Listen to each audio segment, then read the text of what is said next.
Saya mengharapkan data dukung untuk potensi gagal panen yang dikerjakan oleh teman-teman Dinas Pertanian itu dimasukkan secepatnya.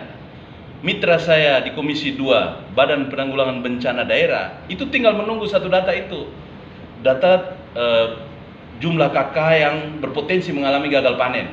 Itu kan sudah bisa diambil oleh PPL-PPL di desa dengan teknis yang dilakukan oleh teman-teman Dinas Pertanian. Kok sampai saat ini belum ada? Sebentar Badan Anggaran sudah mulai membahas, memutuskan bagaimana mendatangkan beras dari luar Pulau Lembata. Sebentar lagi kita akan tutup, kita close ini Bulog ini, Dolok ini, kita close, tidak ada lagi pelayanan di sini, kita arahkan pelayanan langsung ke desa-desa. Kita harus sudah bisa memetakan rakyat mana yang paling berpotensi berdampak pada gagal panen sehingga stok pangan kita ini tidak kewalahan di satu bulan tertentu nanti. Itu harus sudah ada langkah antisipatif dari pemerintah. Kalau data itu tidak cepat diambil, data itu dibiarkan tidak cepat diambil data primernya, nanti pemerintah mau ambil langkah berdasarkan data, itu kewalahan. Ditambah lagi dengan satu naskah yang namanya untuk penanggulangan bencana. Itu tidak bisa keluar, Bupati tidak bisa teken terhadap itu pernyataan bencana.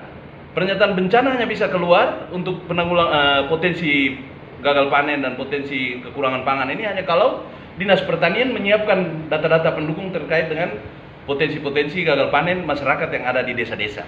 Tidak bisa tinggal diam. Ini urus apa saja Dinas Pertanian sampai lama begini. Abang, ya silakan. Pak Bupati menunggu data dari Dinas Pertanian untuk mengeluarkan pernyataan gagal panen. Ya. Sekalipun data itu belum dikirim oleh Dinas Pertanian ke Bupati, ya, tetapi saat ini ya, Dinas Pertanian sudah membeli beras Bulog sebanyak 60 ton. Persiapan gagal panen. Ini menurut Abang bagaimana? Itu yang menurut saya kerja tidak taktis.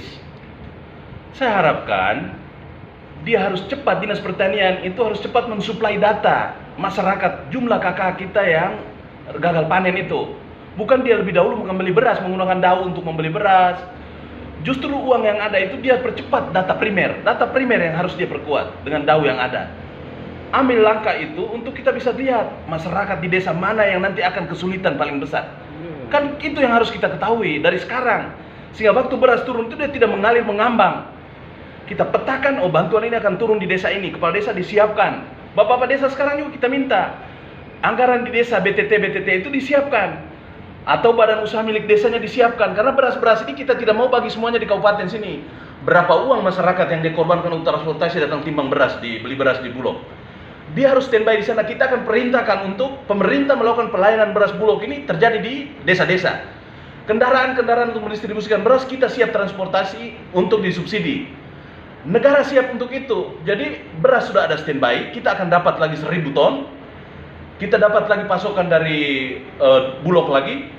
Jadi kita punya stok beras cukup. Sekarang bagaimana beras yang masuk di Bulog ini itu berada di desa supaya masyarakat yang ekonomi paling rendah sekali untuk transportasi datang ke kota jadi tidak bisa, itu dia dilayani di desanya. Itu yang kita tekankan. Jadi desa-desa sekarang siapkan uang cadangan. Kan tidak rugi Bapak desa ini. Dia keluarkan uang hari ini, dia umumkan tadi malam, dia keluarkan uang untuk beli beras cash and carry dari Bulog. Duitnya langsung kembali besoknya. Setelah jual beras kan beras dijual cash dari masyarakat dengan tambahan uang transportasi. Jadi mungkin di sini lepas dengan 9.000, di desa bisa dengan 10.000. Harganya kan sudah ditentukan, tidak boleh sampai dengan 12.000. Dan kesempatan bagus ini saya sampaikan kepada masyarakat yang menemukan ada pihak yang menjual beras Bulog di atas harga yang sudah ditentukan, di 11.000 ke atas, itu segera lapor ke kita. Ada Facebook disampaikan supaya kita dengan Bulog sidak cabut izinnya. Tidak boleh menjual melampaui harga yang sudah ditentukan. Tertinggi itu jual 11.000, tidak boleh sampai 12.000. Dan itu beras-beras premium.